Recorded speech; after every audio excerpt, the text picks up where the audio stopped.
what happens, never give up on your dreams. You can do it.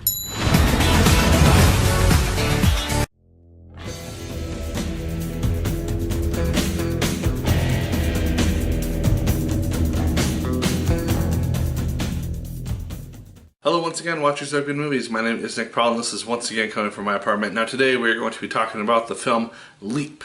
Now this is a film which debuted back in 2016, towards the end of 2016 in France, at least in probably most of Europe as well. It has just now hit the US with American voice actors, and so let's talk about how this animation went. Eli Fanning stars as Felicie, and she does the voice work for her. She does an excellent job. Felicie as a character is somebody who I instantly grew to like just within the first 5 minutes of seeing her. She is somebody with spirit, with passion, and you can just tell right away that this girl has this immense desire to dance, and she's actually pretty talented. She also has this goofy personality to her, which she's not afraid to show off, which makes her very likable, especially during a bar scene where she's just dancing on the table, just showing off everything that she's learned through her time in France. General plot of this film is that we have Victor and Felicie. Victor is an inventor. They're both about 10 or so. I don't know their exact age, they never really say. But they are orphans. They've been stuck at this orphanage for however long. They came in together. They want to leave together. They're best friends. So one night, Victor invents these wings. He calls them chicken wings, and they basically allow them to escape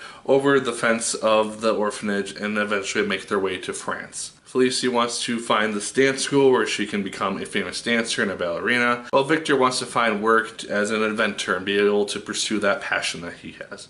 Now, I'll admit, I knew very little about this film before going to see it. It wasn't even on my radar, to be honest, before I actually went to see it, or before I even knew it was coming out.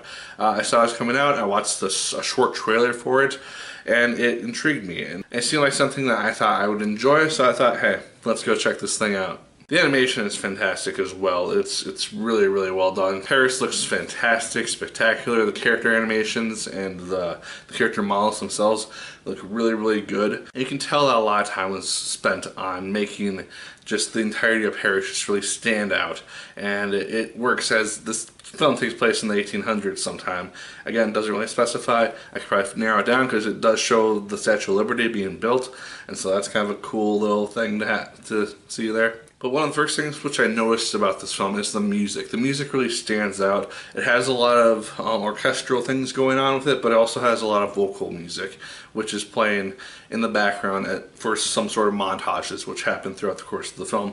And I thought that they matched the tone perfectly throughout the course of the film. It really did what it needed to do to show what this movie was going to be. And I really like this thing. It was a really fun time, really good 90 minutes. It's also pretty funny as well. I found myself chuckling and laughing throughout the course of the film. Just had different jokes that were made, and it's just things which kind of catch you off guard, and it's a kid's film which knows how to make a good joke for adults. Now there are predictable story elements throughout the course of this film as well. You can kind of guess more or less what's going to happen at certain points. It's nothing really terribly new or exciting, but that said, there are some character twists which I did not see coming, especially kind of a change of heart of one of the characters towards the end, as well as just some sort of plot configurations which I just didn't really expect, and that's always a refreshing thing with animated films. There's also one instance towards the end where Felicie and her opponent are doing this really fast spin, and the animation just looked very bad to me. It looked like a stock figure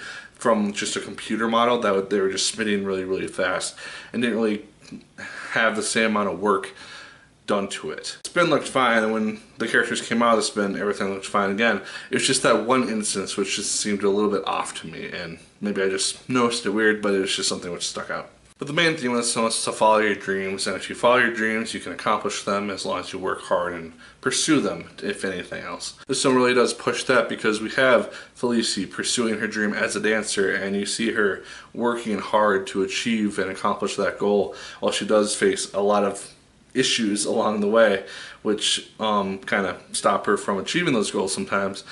She does continue to strive for them, and you would probably guess she is rewarded with it eventually by the end of the film. So there's a good theme there. It's not the best for kids, I don't think, just because it's so unrealistic for a lot of people in the real world. But it is a fun theme to see throughout the course of the film. And I thought for the most part, within the story itself, it really dealt with that really well in regards to just really focusing on that theme and just pushing it through to the audience. You guys, surprisingly, I really loved Leap. I wasn't really expecting to like it as much as I did, but I had a smile on my face pretty much from the beginning of this film to the end of it, because I just really, really enjoyed it. The characters that you're supposed to hate, you hate because they're just terrible people, while the characters that you like, you are going to love. Felicia is a joy to see on screen. Victor is a really funny goofball type of character. And a lot of the adult characters, surprisingly, are not the terrible people. There are a couple, but the most part, they're not really that big of villains, and so that's kind of a refreshing thing to see, where the adults are not the main villains of the film for the most part. Guys, those are my thoughts on Leap. Let me know yours in the comments down below. Did you like it as much as I did? Did you hate it more than I did? Let me know. Like, favorite, comment, and subscribe once again if you so choose. I appreciate it immensely. And as always, my people, my name is Nick Pell, and once again, keep on watching.